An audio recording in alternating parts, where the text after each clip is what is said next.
watching Avatar: Fire and Ash, I got to the last part of the prologue when they are attacking the castle or trying to infiltrate it to get their soldiers out, and I saw that this dude right here with the black helmet.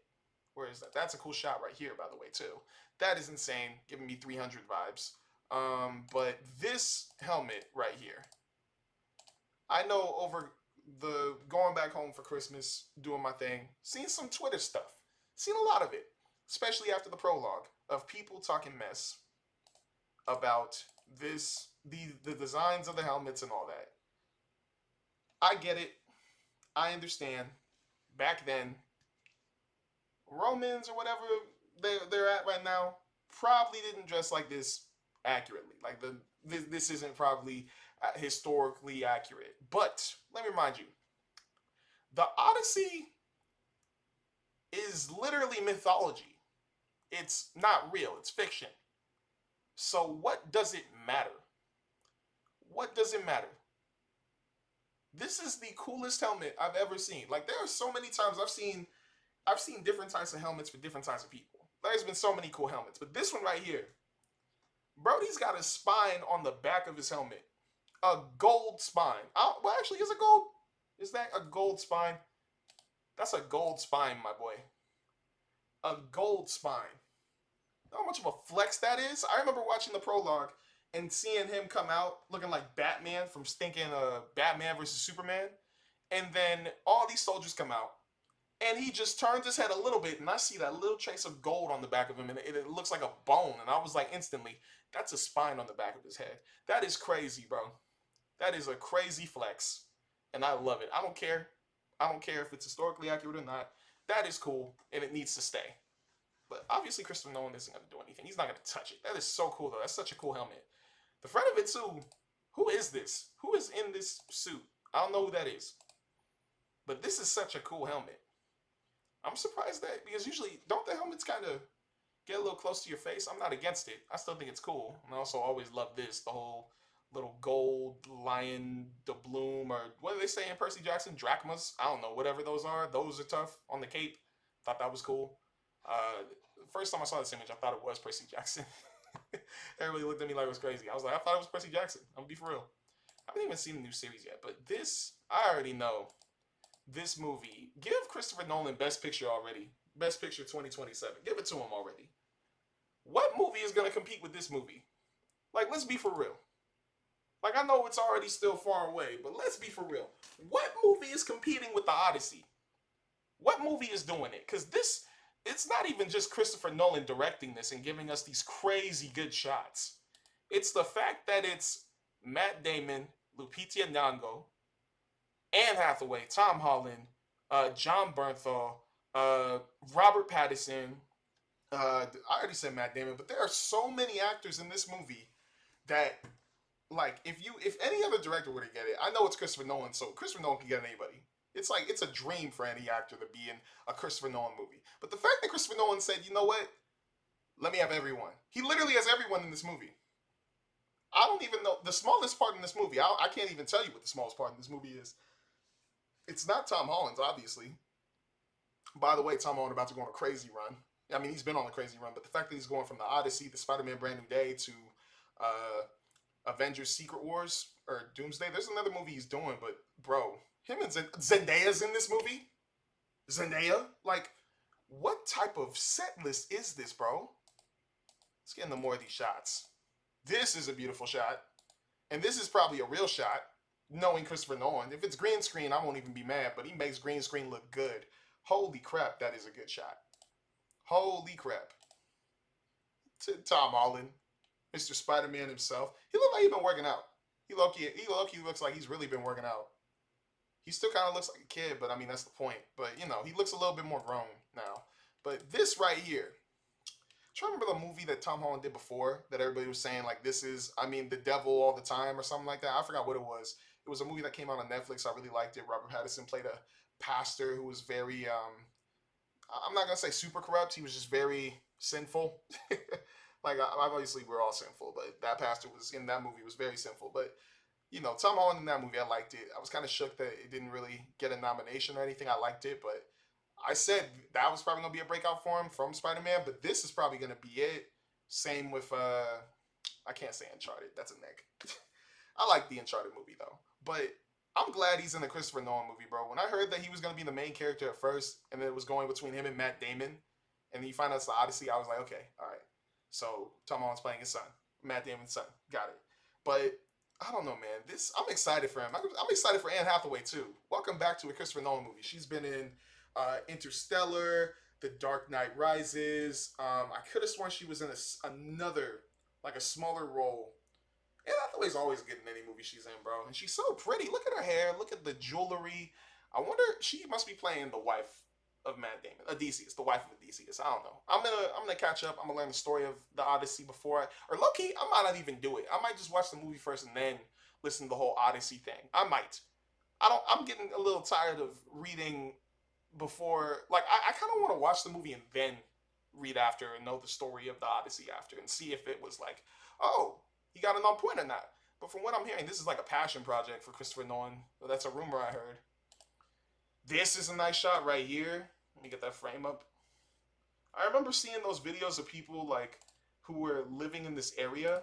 I believe of I forgot where Christopher Nolan shot this, but I know there were people who got phone videos of him shooting scenes out in the water.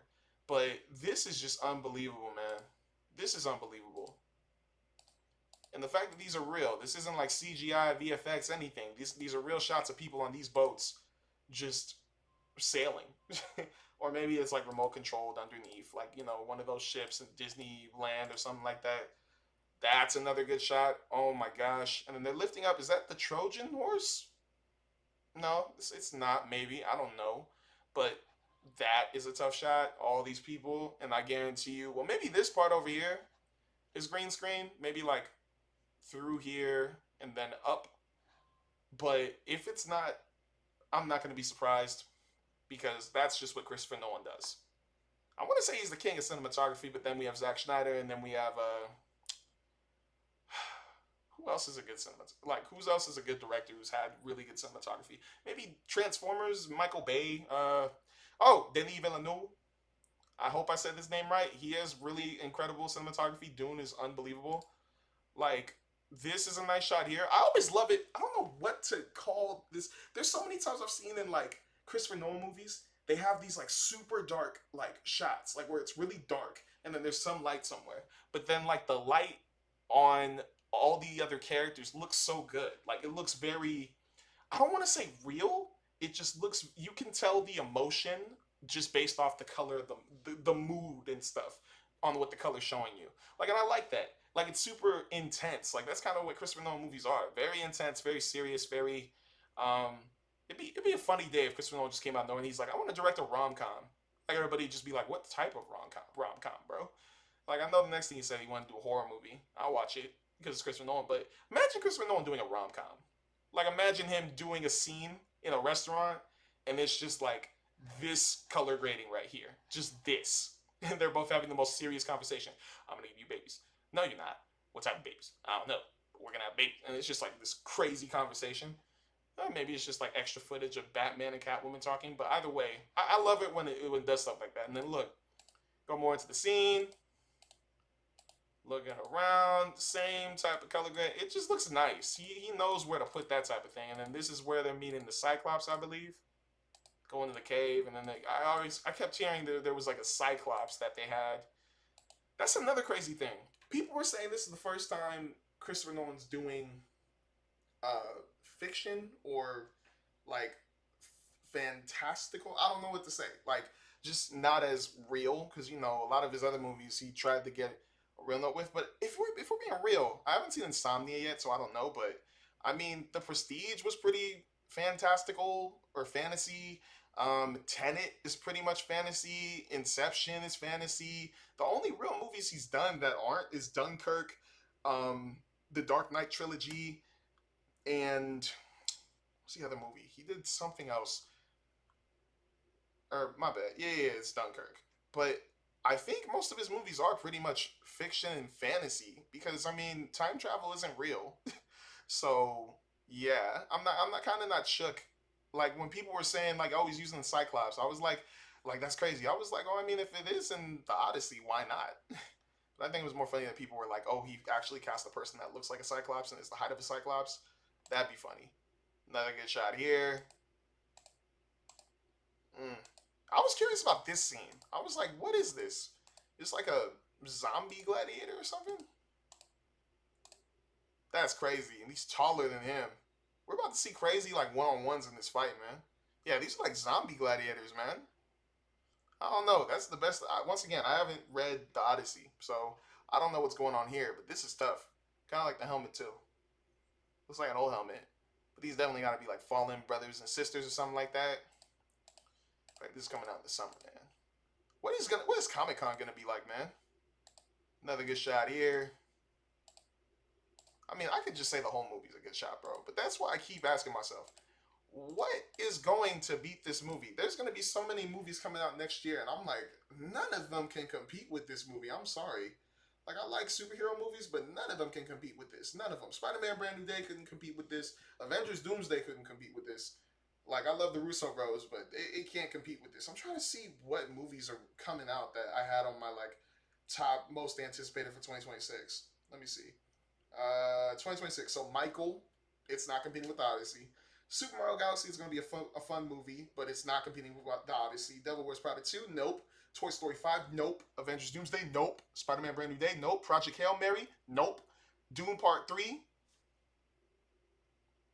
Okay, maybe that's one. I'll put that down as one. The Hunger Games Sunrise on the Reaping. Story-wise, maybe. Cinematography-wise, no. Scary Movie 6, laughable. 28 years later, The Bone Temple. Maybe? Maybe. Star Wars, The Mandalorian and Grogu. Nope. Mortal Kombat 2, it's going to be fun, but nope. Street Fighter, heck no. Jumanji 3, nope. Supergirl? Nah. It'll be a fun movie and it's going to look good, but I don't think so. Werewolf probably could. Werewolf probably could. Peaky Blinders, The Immortal Man, nah, but it'll be good. Crime 101, it'll be fun, but no. Resident Evil, directed by Zach Cregger's, nope. But it'll be cool. The Adventures of Cliff Booth, I don't know what the heck that's going to be about, and I still got to watch Once Upon a Time in Hollywood, so I don't know. I'm going to leave that as a question mark. Moana, live action, heck no. Go, it'll be a fun movie, cute movie, but no. Lee Cronin's The Mummy, I don't know. Probably not. Clayface, no. Narnia, maybe. The Legend of Aang the Last Airbender, nope. Minions 3, nope. TMNT, Echoes of the Ooze, nope. Hoppers, nope. Kraken, I don't know what that is. I just have it here. Coyote vs. Acme, nope. Final Destination 7, nope. Angry Birds Movie 3, nope. Miami Vice, depending. I think I just need to see who's officially in that movie and then who's going to be on cinematography and stuff like that to, like, maybe, but I'm going to say no for now. I'm going to say no. Heat is... Oh, wait, no, my bad. I'm thinking about Heat 2. Sorry. Either way, Heat 2, Miami Vice, they aren't competing. Last Friday, nope, and Hex, nope. Yeah, there may be some movies I missed, but either way, there's nothing is going to be able to compete with this, bro. Christopher Nolan doing the Odyssey? Come on now. That's insane. Me even saying that gives me goosebumps. It's probably because I watched the prologue before I watched Avatar Fire and Ash, and I was like, 1, soundtrack is incredible. 2, shots look amazing. 3, a lot of action. And 4, I can't really say the acting was crazy. Obviously, it looked good, and the fights were good, but it was a fight, so I didn't really get to see or hear any dialogue. It was mainly, but either way, yeah, I think The Odyssey is, without a doubt, Best Picture 2020. Best Picture of 2027 Oscars next year. Without a doubt. No doubt in my mind. If it's just like me with Sinners, I mean, one battle after another, I know it's probably going to win Best Picture, but to me, Sinners is the Best Picture for this year. And Twinless, maybe. I would put Twinless and Sinners up there, one battle after another. You could debate those. That's what I mean. Like, you could debate those. But The Odyssey... It's going to be hard to beat The Odyssey. If The Odyssey doesn't win Best Picture, man, oh man. I can't wait to see the movie that does. But either way, I'm excited for this movie. Make sure to mark you guys' calendars for July 17th, 2026. Either way, good luck trying to get tickets on opening day, because last time I remember, they put pre-sale tickets up like 4 months ago, and it already sold out. I think for IMAX mainly, but I think it's sold out for like a lot of regular screens too. But either way, good luck to you guys. Also, wish me luck because I still need to get my ticket for the Odyssey. Make sure to stay safe. I'm giving this trailer an 8 out of 10. Obviously, I still don't know too much about the Odyssey, but still looked incredible. 8 out of 10 trailer. Make sure to like, subscribe, and follow PhilmPod on Instagram, TikTok, YouTube, and Twitter. Make sure to hit that bell as well. If you want to listen to audio for later podcast episodes, make sure to add the Spotify account in the link down below. But either way, stay safe, y'all, and peace.